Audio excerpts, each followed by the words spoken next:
Brazil সমর্থকদের জন্য এসেছে বড় এক দুঃসংবাদ। ব্রাজিলের তারকা ফুটবলার নেইমার এখনও পুরোপুরি ইনজুরি থেকে সেরে উঠতে পারেননি। বিভিন্ন আন্তর্জাতিক গণমাধ্যমের খবরে জানা গেছে তার কাফ ইনজুরির কারণে ব্রাজিল দলের মেডিকেল স্টাফ কোনো ঝুঁকি নিতে চাইছে না। নেইমার ইতোমধ্যে মরক্কোর বিপক্ষে প্রথম ম্যাচ মিস করেছেন।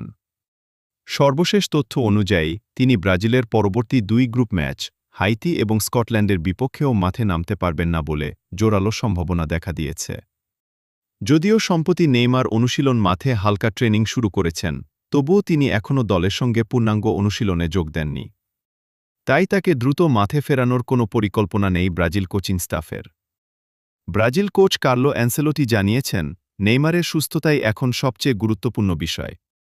তিনি চান না তাড়াহুড়ো করে মাঠে ফিরিয়ে আবারও বড় ধরনের চোটের ঝুঁকি তৈরি হোক। এদিকে নেইমারের অনুপস্থিতিতে ব্রাজিলের আক্রমণভাগের দায়িত্ব কাঁধে তুলে নিয়েছেন ভিনিসিয়াস জুনিয়র এবং অন্যান্য তরুণ ফুটবলাররা।